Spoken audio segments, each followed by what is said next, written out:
দ্বিতীয় কথা হচ্ছে যে মসজিদের ক্ষেত্রে মাইকের আজানের ক্ষেত্রে যে বিষয়গুলো আসতিছে, যেটা পলিউশন বোর্ডের থেকে সাংবিধানিক আইন, পলিউশন বোর্ডের থেকে যে বোর্ডের যে আইনগুলো আছে মসজিদের লাউড স্পিকারের পক্ষে, লাউড স্পিকারের জন্য, মসজিদ বা মন্দির যে কোনো ধার্মিক স্থান বা যে কোনো জায়গায় লাউড স্পিকার বাজানোর জন্য যে আইন ও বিধি আছে ওইটাও মেনে চলবো আমরা।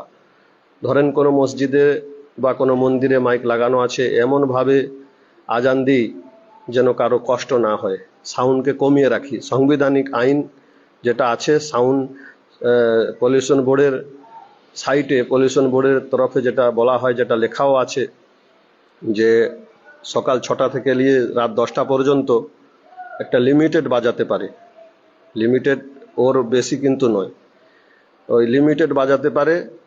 বিশেষ করে মসজিদের ক্ষেত্রে যে মসজিদের ইহাতা, মসজিদের ছাদের থেকে বাইরে যে মাইকগুলো বাঁধা আছে, যেমন ধরেন কোনো পোস্টে, কোনো গাছে, কোনো অন্য জায়গায় এমনভাবে বাঁধা আছে, ওগুলো খুলে মসজিদের ছাদে বা মসজিদের চার দেওয়ারির মধ্যে লাগিয়ে ওখানে এমনভাবে বাজাবো যেন কারো কষ্ট না হয়, শব্দ দূষণ না হয়। লিমিটেড যে সাউন্ড আমাদের চ্যানেলে দেওয়া আছে, ওর আইন ও বিধি একটা ভিডিও দেওয়া আছে কিভাবে লাউড স্পিকার কত সাউন্ড থাকবে, ওইভাবে ওইটা দেখে ভিডিওটা দেখে নেব, ওইভাবেই আমরা আইন ও বিধি মেনে মাইক বাজাবো। যদি তারপরেও কোনো প্রশাসন বা কোনো পুলিশ মসজিদ থেকে মাইক নামাতে আসেন, সেটা মসজিদ পুলিশ বা প্রশাসনকে একবার জিজ্ঞাসা করবো, স্যার আমাদের কি অর্ডার আছে দেখান। উনি হ্যাঁ বলুক চাই নাই বলুক, দেখাক চাই নাই দেখাক, কোনো রকম এইটা ছাড়া আর একটাও কথা বলবেন না বা জিজ্ঞেসও করবেন না। শুধু ছবি, নিজের পকেট থেকে মোবাইলটা বার করে ছবি বা একটা ভিডিও করে নেবেন উনি মাইক খুলতেছেন, তারপরে ওইটাই করে রাখবেন। তারপরে করণীয় কাজ আমরা যে আদালিয়াত আছে, জুডিশিয়াল আছে, ওর মাধ্যমে আমরা দেখব কি করা যায়। এর ঊর্ধ্বে কিন্তু আইনের মুখালিফত একটুও করব না। জোরে সাউন্ডের মাইক, আমরা শুধু মাইকে আজান নয়, মাইকে বিভিন্ন রকম প্রচারও করে থাকি। বিশেষ করে একটা প্রচার হয়, কোনো ব্যক্তি মারা গেলে মাইকে আমরা বলি, মসজিদের মাইকে, যে আমাদের গ্রামের অমুক ব্যক্তি মারা গেছেন, ওনার এত সময়ে ওনার জানাজা নামাজ হবে, ওনার কাফন দাফন হবে, এই বিষয়গুলো আমরা মাইকে বলে থাকি। এগুলো ভেবেচিন্তে রেখে যেন আমরা সাউন্ডের পলিউশন না হয়, ভেবেচিন্তে কাজ করি। আর দ্বিতীয় কথা হচ্ছে, যেটা ইম্পর্টেন্ট বিষয়, এই যে SIR এর নাম যাদের কেটে গেছে, ভোটার লিস্ট থেকে যাদের নাম ডিলেট হয়েছে, ওই নামগুলি যাতে জুড়ে যায়, এর জন্য আমরা সবাই প্রায় ট্রাইব্যুনালে আবেদন করেছি, কি অফলাইনে আবেদন করেছি, কি অনলাইনে আবেদন করেছি। ওর জন্য অপেক্ষা করা দরকার। আমাদেরকে আশ্বস্ত করেছেন সরকার পক্ষ যে যারা ভারতের স্থায়ী বাসিন্দা, এখানকার নাগরিক, ওদের নাম কোনোদিন বাদ যাবে না, ওদের নাম অবশ্যই জুড়ে দেওয়া হবে। কোনো কারণবশত লজিক্যাল ডিসক্রিমিনেশন বা লিঙ্কেজের কারণে, কোনো কারণবশত নাম ভুল থাকার কারণে বা কোনো কারণবশত নাম বাদ হয়ে গেছে, ডিলিট হয়ে গেছে, তারা এখানকারই বাসিন্দা, ওদের নাম পুনরায় বিবেচনা করে আবার জুড়ে দেওয়া হবে। একটা কথা ভাবা দরকার আমাদের প্রশাসনিক লেভেলের বা আমাদের ইলেকশন কমিশন অফ ইন্ডিয়ার লোকেদেরকে, কমিশনারের লোকেদেরকে বা সরকার পক্ষকে, যে আমরা মুসলমানেরা কোনোদিন SIR এর বিরুদ্ধে নয়। এটা ভালো করে বুঝে নেওয়া দরকার সকলেরই, সবারই, সারা পশ্চিমবঙ্গের সকল মানুষের, সকল হিন্দু মুসলিম সবারই, যে মুসলমানেরা SIR এর বিরুদ্ধে, আমরা SIR এর বিরুদ্ধে নয়। কারণ আমরা এখানকার স্থায়ী বাসিন্দা, চিরস্থায়ী বাসিন্দা, আমরা ভারতীয়। সর্বপ্রথম আমরা যে মাথায় করে বোঝটা বইছি, ঘুষপেটিয়া, বারবার বলা হয়, বিশেষ করে একটা নির্দিষ্ট সময়ের পরে থেকে বারবার বলা হয় মুসলমানেরা ঘুষপেটিয়া, মুসলমানেরা ঘুষপেটিয়া।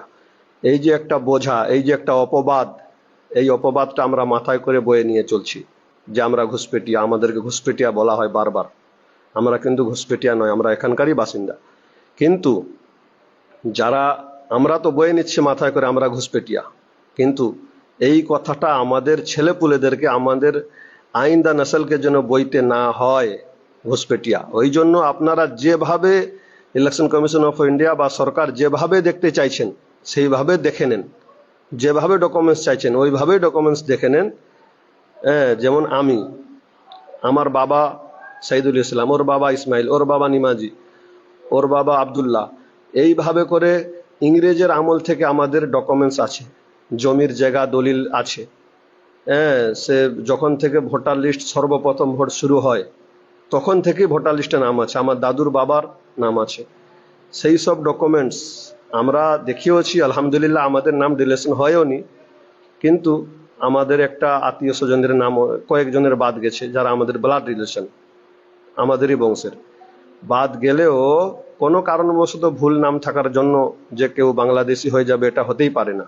লোকের হয়তো SC শেখ SK শেখ তার ডিসক্রিপশনসিতে বা লিঙ্কেজের জন্য কোনো গন্ডগোল হয়েছে, গন্ডগোল হওয়ার জন্য নামটা তার ডিলিট হয়ে গেছে বা এর জন্য এই নয় যে ওকে ধরে নেওয়া যাক, সে বাংলাদেশি, ওকে পাঠিয়ে দেওয়া যাক, হ্যাঁ ওকে বিরক্ত হয়রানি করে দেওয়া যাক, এরকম না করা হয়। ওরা ভারতীয় যারা, ওরা যেন ওদের নাম বাদ না হয়। যারা সত্যি বাংলাদেশি ঘুষপেটিয়া অবৈধভাবে এসছে, সে যেখান থেকে আসুক, সে যেই ধর্মেরই হোক, সবাইকে বাদ দেওয়া যেন হয়। হ্যাঁ, বিশেষ করে CA নিয়ে এসে যাদেরকে সরকার রাখুক না রাখুক ওটা সরকারের ব্যক্তিগত ব্যাপার, আইনের ব্যাপার, ওগুলো আমরা যাচ্ছি না। কিন্তু যারা ভারতীয় ওদের নাম যেন বাদ না হয়, যারা বাংলাদেশি ওদেরকে যেন অবিলম্বে ধরে পাঠানো হয়, নাহলে জেলে পুরা হয়। ওদের প্রতি আমাদের কোনো সহানুভূতি নেই। যারা বাইরের লোক, ওরা কেন আমাদের দেশে চিরস্থায়ী থাকবে? আমি বলছি প্রত্যেকটা মুসলিম, পশ্চিমবঙ্গের সকল মুসলিমের এই রায়, এইটাই মতামত, যারা বাইরের লোক বাংলাদেশি ওরা এই দেশে কেন থাকবে, কিন্তু যারা আমাদের দেশের নাগরিক, কোনো কারণবশত নাম ভুল থাকার কারণে, একটা অক্ষর কি একটা শব্দ ভুল থাকার কারণে নাম ডিলিট হয়ে গেছে, ওদেরকে শুনানি করার জন্য যে দূর দূর ডাকা হয়েছে। কয়েকটা নোটিশ এসছে, একটা মেয়ে লোক আমাদের এখানকারই একজন মেয়ে লোকের নাম বাদ হয়ে গেছে। সিধা সাদা, ওরা কিছু বুঝে না, কিছু জানে না কাগজপত্র সম্পর্কে। ডাকা হয়েছে জোকা, কি PMS ভবন, ডায়মন্ড হারবার জোকা।